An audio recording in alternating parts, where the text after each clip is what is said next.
Titan का share लेकर आइए। आज इन्वेस्टर कॉल के बाद फोकस में है और बाकी सारे टाइटन चला ही, लेकिन बाकी ज्वेलरी स्टॉक भी ज़्यादा चल गए काफ़ी। इनफैक्ट एक दो और ज्वेलरी स्टॉक वो भी देखेंगे कुछ देर में। लेकिन एनालिस्ट डे में कंपनी ने क्या कहा और किस तरीके के टारगेट रखे, इन सब पर बात करेंगे और नूपुर से जानते हैं। नूपुर, बताइए।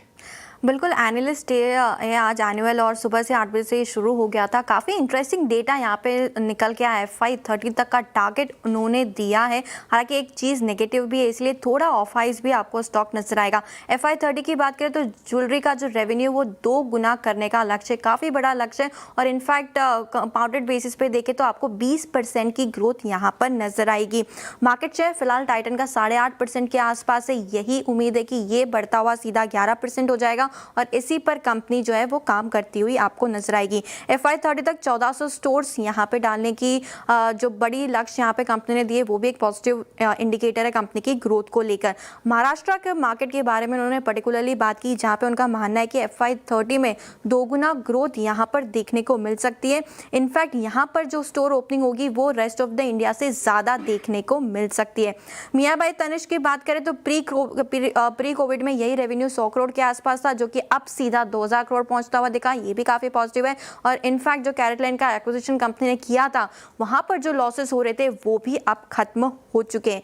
लेकिन जब ज्वेलरी सेगमेंट के मार्जिन्स की बात आती है, और ये प्रेजेंटेशन की स्लाइड में क्लियरली मेंशन किया हुआ है कि डाइल्यूटेड बेसिस पे देखें तो हल्का दबाव यहाँ पर देखने को मिल सकता है।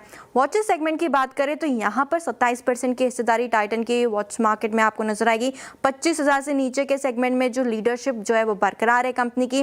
25,000 प्लस प्रीमियम सेगमेंट में हिस्सेदारी बढ़ाने पर कंपनी का फोकस जो है वो अब FY30 तक आपको नजर आएगा। 1000 से 25,000 तक की रेंज में 50% का मार्केट शेयर कंपनी के पास है। सबसे इंटरेस्टिंग था आईवेयर का सेगमेंट, जहां पे बड़ा दाव कंपनी लेके चल रही है। FY30 तक 2.5 गुना ग्रोथ यहां पर देखने को मिल सकती है। 3500 करोड़ के रेवेन्यूज का लक्ष्य लेके चल रही है। 5 साल में 25% से ज्यादा की कंपाउंडेड ग्रोथ यहां पर देखने को मिल सकती है। AI स्मार्ट ग्लासेस और आई हेल्थ डायग्नोस्टिक पर भी कंपनी का बड़ा फोकस बना हुआ है। तो लक्ष्य काफी बड़ा है, चाहे वो ज्वेलरी सेगमेंट हो या फिर आई केयर सेगमेंट हो। ओके, लक्ष्य काफ़ी बड़ा है और टाइटन में अच्छी बाइंग आ रही है। हालांकि थंगामाइल ज़्यादा चल रहा है वैसे। थंगामाइल ज्वेलरी का स्टॉक लेकर आइए जरा। एक्चुअली कल भी चला था, कल भी हमने कैश में लिया था। बोलते हैं कि भाई एनालिस्ट डे टाइटन पे था, थंगामाइल ज़्यादा चल गया, ऐसा क्यों? तो बोलते हैं कि भाई शादी में जब होती तो आप थोड़ा नाचते, आपका दोस्त नाचता है। तो अभी इस समय ठीक है, एनालिस्ट डे टाइटन का है, लेकिन ज़्यादा बड़ा मुंह थंगामाइल में आ रहा है। टाइटन पे भी बात करेंगे। आशीष चतुर्मोता से व्यू लेते हैं। आशीष, टाइटन एक ऐसा स्टॉक जिसने लगातार मल्टी बैगर रिटर्न्स दिए हैं, क्या इन लेवल्स पर भी पोर्टफोलियो बाय है?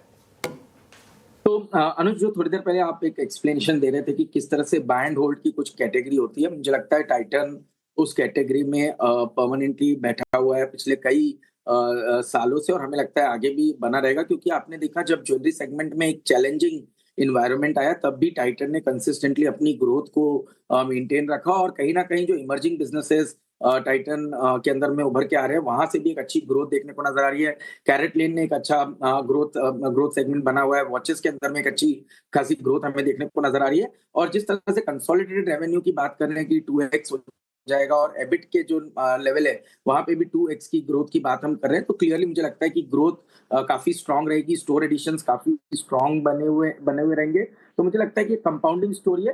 हालांकि क्योंकि एक एक्सपेंसिव वैल्यूएशन पे हम जब लेते हैं, तो आपकी जो रिटर्न एक्सपेक्टेशन है वो कहीं ना कहीं नैरो डाउन हो जाती है। तो हमें लगता है कि एक अच्छा खासा 12 से 14% की कंपाउंडिंग आने वाले कुछ सालों तक के टाइटन के अंदर में बनी रहेगी।